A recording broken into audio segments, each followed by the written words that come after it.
बिस्मिल्लाहिर्रहमानिर्रहीम। अस्सलामुअलैकुम dear students, कैसे हैं आप सब। उम्मीद करती हूँ आप सब खैरियत से होंगे। इजी केमिस्ट्री चैनल में हाज़िर हूँ एक नए लेक्चर के साथ। लेकिन लेक्चर की तरफ बढ़ने से पहले मेरी आप सबसे गुजारिश है कि मेरे चैनल इजी केमिस्ट्री को सब्सक्राइब करना मत भूलें और बेल आइकन को भी दबा दें ताकि नई आने वाली वीडियोस आप तक बआसानी पहुँच सके।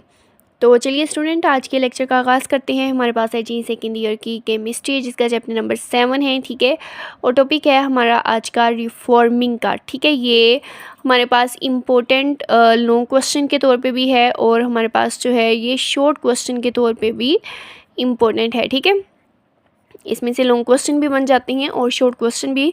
तो लेक्चर को पूरा वॉच कीजिएगा। ठीक है, इसमें जो भी हमारे पास इंपॉर्टेंट शॉर्ट क्वेश्चन होंगे, ठीक है, वो मैं साथ साथ आपको बताती जाऊंगी। ठीक है, तो सबसे पहले हम रिफॉर्मिंग की डेफिनेशन करते हैं कि इसमें हम लोग कन्वर्जन करते हैं स्ट्रेट चेन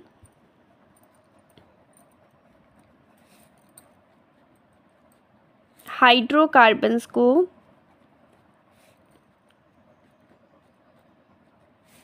हम लोग कन्वर्ट करते हैं जी ब्रांच्ड चेन हाइड्रोकार्बन्स में। ठीक है, यानी बिल्कुल सीधी चेन वाले जो हाइड्रोकार्बन्स हैं, स्ट्रेट चेन हाइड्रोकार्बन्स, ठीक है, हमने उनको कन्वर्ट करना है जी ब्रांच्ड चेन हाइड्रोकार्बन्स में। ठीक है, ये पूरा प्रोसीजर जो होगा वो हमारे पास होगा कि इसके लिए हम लोग इसको हीट करेंगे। हीटिंग इन एब्सेंस ऑफ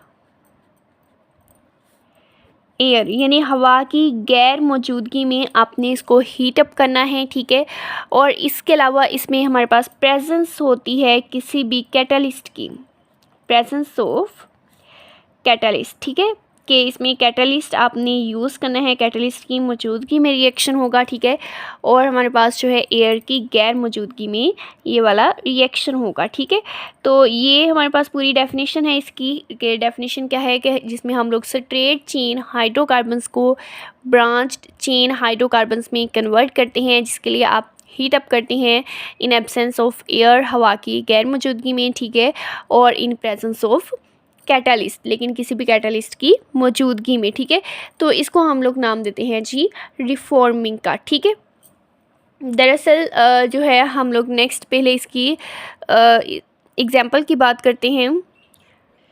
तो इसकी एग्जाम्पल में हमारे पास है जी एन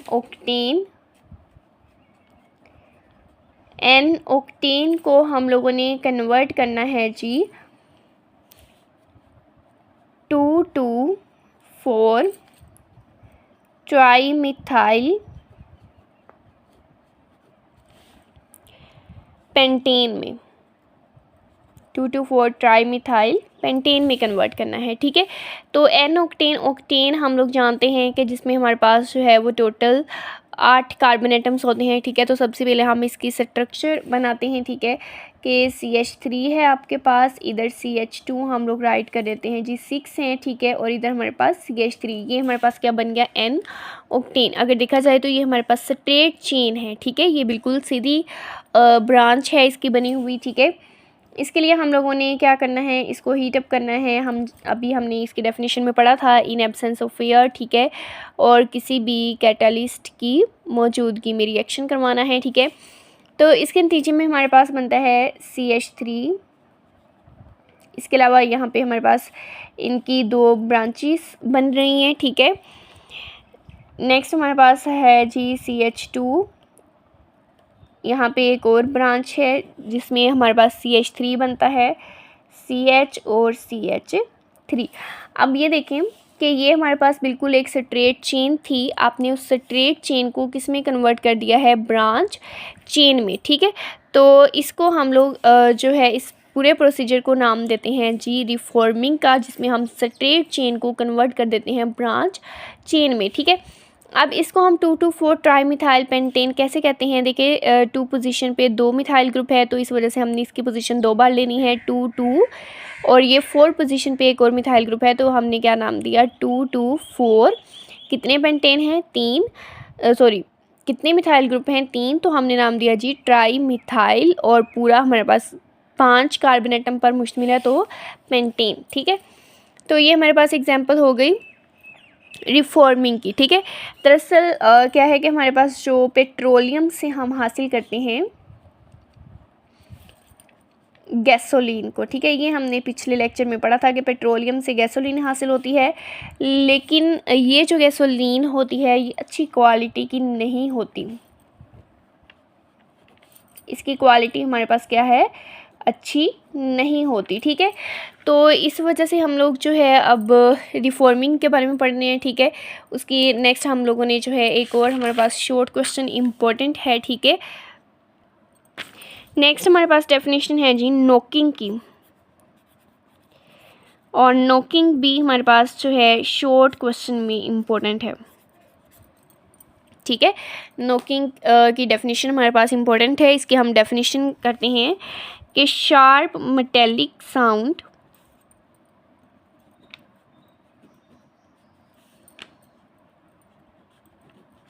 इन इंजन में जो शार्प मेटेलिक साउंड प्रोड्यूस होती है, ठीक है, बिफोर स्पार्क प्लग फायर।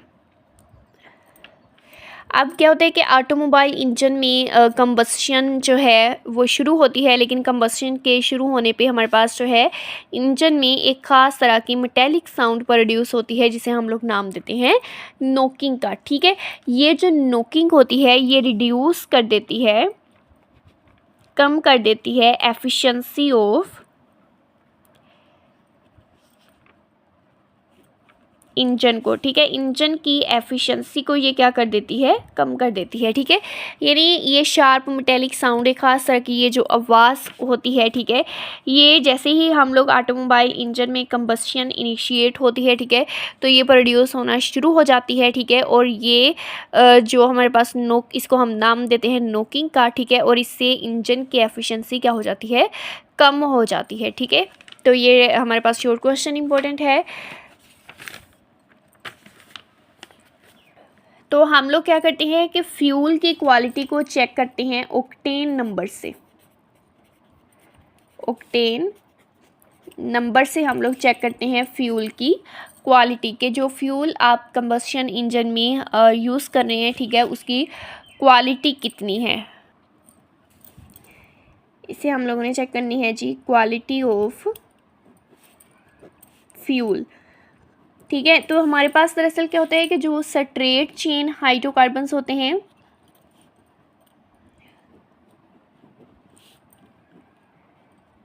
और इधर हम लोग इसका कंपैरिजन कर लेते हैं ब्रांच्ड चेन के साथ, ठीक है। अब इन दोनों में अगर देखा जाए तो जो स्ट्रेट चेन है उसका लो ऑक्टेन नंबर होता है, उसका लो क्या होता है, ऑक्टेन नंबर, ठीक है। ब्रांच चेन का हमारे पास होता है high octane number,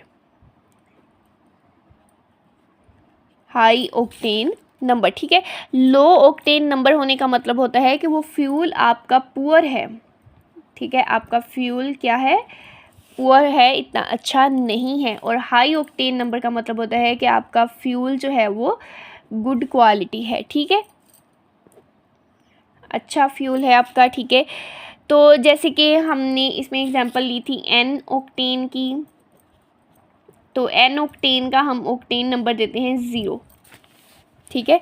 N octane का ऑक्टेन नंबर क्या है, 0 है। ये 0 शो कर रहा है कि ये हमारे पास अच्छी क्वालिटी का फ्यूल नहीं है, ठीक है। और यहाँ पे हम लोगों ने जो इसको ब्रांच में कन्वर्ट किया था 2,2,4 ट्राई मिथाइल पेंटेन, ठीक है। तो ये ब्रांच्ड चेन है, इसका ऑक्टेन नंबर हम लोग देते हैं 100, ठीक है, जो कि शो कर रहा है कि ये हमारे पास क्या है, एक गुड क्वालिटी फ्यूल है, ठीक है। तो इसमें हम लोगों ने थोड़ा सा इसका जो है वो कंपैरिजन किया है कि स्ट्रेट चेन जो होती हैं, ठीक है, इसमें हमारे पास जो भी इसका ऑक्टेन नंबर है वो लो होता है, जो शो करता है कि ये एक पुअर फ्यूल है, ठीक है। जैसे कि एन ऑक्टेन जो कि स्ट्रेट चेन है, इसका ऑक्टेन नंबर कितना है, 0 है हमारे पास, ठीक है। ब्रांच चेन का हाई ऑक्टेन नंबर होता है, जो शो करता है कि आपका फ्यूल अच्छा है, ठीक है, गुड क्वालिटी है। जैसे आपने एग्जांपल पीछे देखी थी 2,2,4 ट्राई मिथाइल पेंटेन की, ठीक है, जिसका ऑक्टेन नंबर हमारे पास क्या है, 100 है। बाकी जितने भी फ्यूल होते हैं उनका ऑक्टेन नंबर 0 से 100 के दरमियान किसी भी वैल्यू में आ सकता है, ठीक है। तो अब हमारे पास क्वेश्चन ये आता है कि हम इसकी इम्प्रूवमेंट कैसे कर सकते हैं ऑक्टेन नंबर की, ठीक है। इम्प्रूवमेंट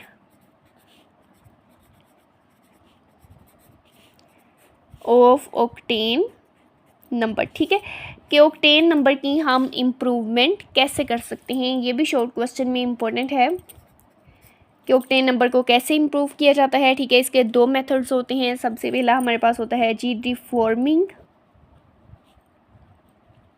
जो अभी हम लोगों ने पढ़ा, ठीक है। तो इसमें आपने इसकी डेफिनेशन भी साथ ही लिख देनी है अगर आपको शॉर्ट क्वेश्चन में ये आए, ठीक है, कि रिफॉर्मिंग के ज़रिए हम कैसे ऑक्टेन नंबर को इम्प्रूव कर सकते हैं। तो हमने इधर ही बात कर ली थी। रिफॉर्मिंग यही था कि स्ट्रेट चेन को हम ब्रांच में कन्वर्ट करते हैं। स्ट्रेट चेन जिसका लो ऑक्टेन नंबर है, ठीक है, तो जब हम लोग इसको ब्रांच चेन में कन्वर्ट कर देंगे तो ऑब्वियसली उसका ऑक्टेन नंबर क्या हो जाएगा, हाई हो जाएगा, और आपका जो फ्यूल है उसकी क्वालिटी भी अच्छी हो जाएगी, ठीक है। दूसरा जो अभी हम लोग पढ़ने जा रहे हैं, ठीक है, वो होता है कि हम इसमें कुछ एडिटिव्स ऐड कर देते हैं, ठीक है, यानी कुछ मज़ीद केमिकल्स फ्यूल में ऐड कर देते हैं, ठीक है। ये हमारे पास सेकंड मेथड है किसी भी फ्यूल के ऑक्टेन नंबर को इम्प्रूव करने का, ठीक है। जैसे कि हम इसमें एग्जांपल ले लेते हैं tetra ethyl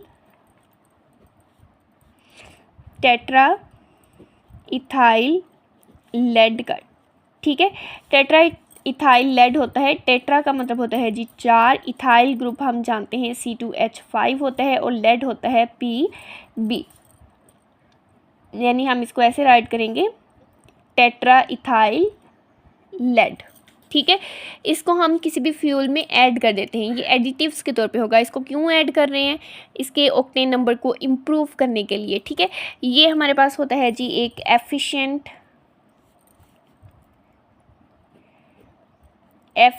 anti knocking agent, ठीक है। एंटी नोकिंग एजेंट का मतलब है कि जो नोकिंग से बचाता है, नोकिंग के ख़िलाफ़ काम करता है, यानी हमारे फ्यूल को बेहतर बनाता है। लेकिन इसका भी एक नुकसान है, ठीक है। इसका नुकसान क्या है कि इसकी एक कंबस्शन प्रोडक्ट बनती है, यानी ये जब जलता है हमारे पास, ठीक है, तो इसकी एक कंबस्शन प्रोडक्ट हमारे पास हासिल होती है, जिसे हम लोग नाम देते हैं जी मेटेलिक लेड का, ठीक है। इससे क्या बनता है, मेटेलिक लेड बनता है, ठीक है। ये मेटेलिक लेड क्या करता है कि ये हमारे पास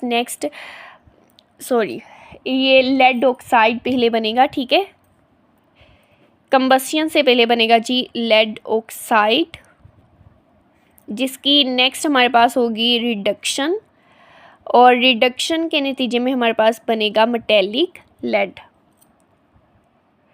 और ये जो मेटेलिक लेड है ये हमारे पास वजह बनता है एयर पोल्यूशन का, ठीक है। इससे क्या होती है, एयर पोल्यूशन होती है, ठीक है। यानी हम लोगों ने अभी तो बात की थी कि हम ऑक्टेन नंबर को कैसे इम्प्रूव कर सकते हैं, ठीक है। तो वो हमने इसके 2 मेथड पढ़ लिए, ठीक है। सबसे पहला रिफॉर्मिंग, दूसरा एडिटिव्स के हम इसमें कोई ना कोई दूसरा केमिकल यूज़ कर लेते हैं जिससे ऑक्टेन नंबर इम्प्रूव हो जाता है। जैसे हमने उसमें एग्जाम्पल देखी है जी टेट्रा इथाइल लेड की, ठीक है, क्योंकि ये हमारे पास एक एफिशिएंट एंटी नोकिंग एजेंट के तौर पे इस्तेमाल होता है। लेकिन उसका एक नुकसान यहाँ पे आ जाता है, ठीक है, कि जैसे ही हम इसको एडिटिव के तौर पे यूज़ करते हैं तो इसकी एक कंबस्शन प्रोडक्ट बनती है जिसे हम नाम देते हैं जी लेड ऑक्साइड का, ठीक है। ये लेड ऑक्साइड नेक्स्ट आगे इसकी रिडक्शन होगी जिसके नतीजे में बनेगा मेटेलिक लेड, ठीक है। और मेटेलिक लेड जो है वो नेक्स्ट जैसे ही एयर में जाएगा तो एयर पोल्यूशन का सबब बनेगा, ठीक है। तो स्टूडेंट आज के लेक्चर में हम लोगों ने रिफॉर्मिंग की बात की, ठीक है। हमने ये देखा कि ये क्वेश्चन शॉर्ट में भी पूछ लिया जाता है, लॉन्ग के तौर पे भी इम्पोर्टेंट है, ठीक है। शॉर्ट में इसकी एक तो डेफिनेशन इम्पोर्टेंट है, ठीक है। इसके अलावा हमारे पास डेफिनेशन के साथ आप एग्जांपल लाजमी देंगी, ठीक है। नोकिंग भी शॉर्ट क्वेश्चन के तौर पे इम्पोर्टेंट है, ठीक है। और हमारे पास है जी ऑक्टेन नंबर के बारे में हमने पढ़ा, और हमने पढ़ा कि हम ऑक्टेन नंबर को कैसे इम्प्रूव कर सकते हैं। तो उम्मीद करती हूँ आपको आज के लेक्चर की समझ आई होगी। अगर वीडियो पसंद आए तो उसको लाइक करना और चैनल को सब्सक्राइब करना मत भूलिएगा। कल इंशाल्लाह हम हाज़िर होंगे नए लेक्चर के साथ, तब तक हमें इजाज़त दीजिए। अल्लाह हाफ़िज़।